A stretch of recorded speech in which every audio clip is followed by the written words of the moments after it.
சேர்த்துக்கலாம்.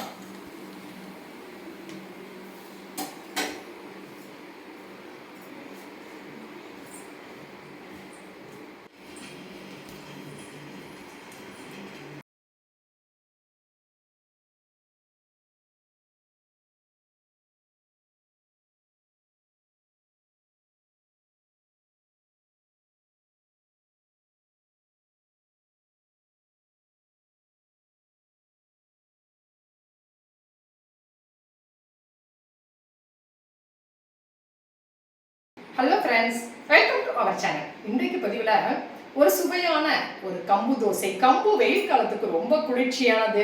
வெயில் காலத்தில் நம்ம சேர்த்துக்கக்கூடிய ஒரு தானியம் அல்லவா. அந்த கம்பை வச்சு ரொம்ப அருமையான ஒரு கம வாசனையோட ஒரு தோசை ரொம்ப குயிக்காக ரொம்ப சூப்பர் டேஸ்டாக எப்படி செய்யறது அப்படின்னு பதிவில் பார்க்கலாம் வாங்க. இந்த மாதிரி ஒரு கப் அளவுக்கு நான் கம்பு எடுத்திருக்கிறேன். அதே அளவுக்கு அரிசி, புழுங்கல் அரிசி எடுத்திருக்கிறேன். இது ரெண்டையுமே நல்லா கழுவி சுத்தம் பண்ணி கொண்டு வந்துடலாம் பாருங்க. கம்பு நல்லா கல் இல்லாமல் அரிச்சு கழுவி சுத்தம் பண்ணி எடுத்துகிட்டு வந்துட்டேன். அரிசியையும் கழுவி சுத்தம் பண்ணி எடுத்துட்டோம். இப்போ இது ரெண்டையுமே நம்ம பவுலில் சேர்த்துக்கலாம். ஒன்றா சேர்த்துட்டு ஃபுல்லாக தண்ணி ஊற்றி ஒரு 2 மணி நேரம் அப்படியே ஊறட்டும். கம்பும் அரிசியும் 2 மணி நேரம் ஊறி ரெடி ஆயிடுச்சு. இதை ஒரு மிக்ஸி ஜாரில் நான் சேர்த்துக்கிறேன்.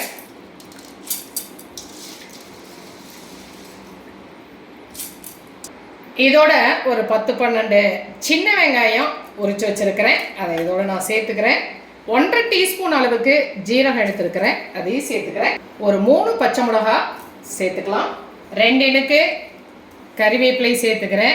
சேர்த்துட்டு இப்போ தண்ணி சேர்த்து நல்லா நைஸாக அரைச்சி எடுத்துகிட்டு வந்துடலாம் பாருங்க.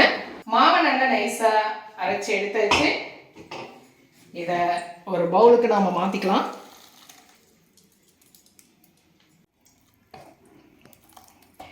இந்த அளவுக்கு இருக்கு. இதோட நான் கொஞ்சமாக தண்ணி சேர்த்துக்கிறேன். ஜார் கழுவுன தண்ணி தான் சேர்த்துட்டு கலந்துக்கலாம். நல்ல ஒரு கம்பு அல்லவா, ஒரு கமன்னு மாவே ரொம்ப நல்ல ஒரு வாசனையோடு இருக்குங்க. மாவு இந்த பதத்துக்கு இருக்கட்டும். இப்போ இதில் நான் 2 டீஸ்பூன் அளவுக்கு உப்பு சேர்த்துக்கிறேன் பாருங்க.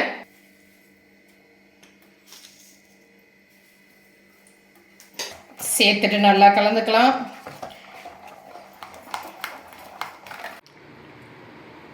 அடுப்பில் கல் வச்சிருக்கிறேன். தோசைக்கல் காஞ்சிருச்சு. இதில் நம்ம தோசையை ஊற்றிக்கலாம். ஊற்றிட்டு எடுத்து விட்டுக்கலாம் பாருங்கள்.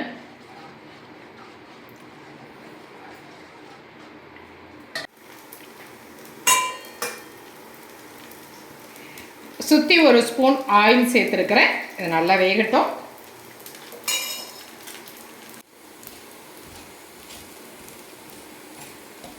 மொறுன்னு தோசை சூப்பராக 2 நிமிஷத்தில் கம வாசனையோடு வெந்து ரெடி ஆயிடுச்சுங்க. பார்த்தீங்களா?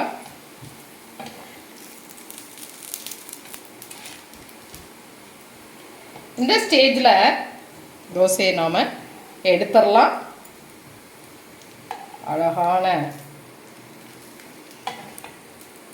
மொறுன்னு சூப்பரான ஒரு வாசனையோட தோசை ரெடி ஆயிடுச்சு. இதே மாதிரி நம்ம எல்லா தோசையும் ஊற்றி எடுத்துடலாம். அடுத்த தோசையும் நாம் அதே மாதிரி ஊற்றிக்கலாம். மொறுன்னு தோசை அழகா குயிக்காக வெந்து ரெடி ஆயிடுச்சுங்க. இது நல்ல ஒரு இந்த வெயில் காலத்துக்கு நல்ல ஒரு குளிர்ச்சியான ஒரு குளுன்னு இருக்கக்கூடிய ஒரு தோசை பாருங்கள். மொறுன்னு ரெடி ஆயிடுச்சு இல்லையா? இந்த ஸ்டேஜில் நம்ம தோசையை எடுத்துடலாம். கம்பு உடம்புக்கு ரொம்ப நல்லது.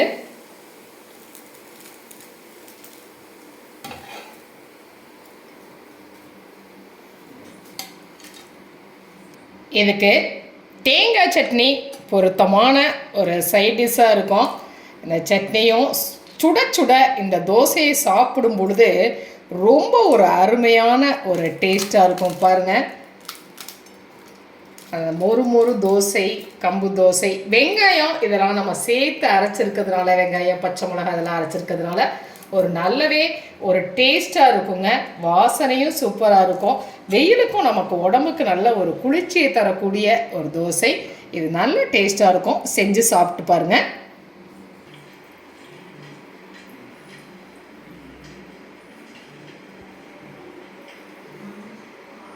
ரொம்பவே ஹெல்த்தியான இந்த வெயில் காலத்துக்கு இதமான ஒரு கம்பு தோசை ரொம்ப சூப்பராக ஒரு மொறுமொறு டேஸ்டோட ரெடி ஆயிடுச்சு இல்லையா? இது குழந்தைங்கள்லேருந்து பெரியவங்க வரைக்கும் எல்லாருக்குமே ரொம்ப பிடிக்குங்க. செஞ்சு பார்த்துட்டு உங்களுடைய கமெண்ட்டை சொல்லுங்க. இந்த பதிவு உங்களுக்கு பிடிச்சிருச்சு அப்படின்னா சப்ஸ்கிரைப் பண்ண மறக்காதீங்க. லைக் பண்ணுங்க, கமெண்ட் பண்ணுங்க, ஷேர் பண்ணுங்க. மற்றும் ஒரு பதிவில் உங்களை மறுபடியும் சந்திக்கின்றேன். நன்றி.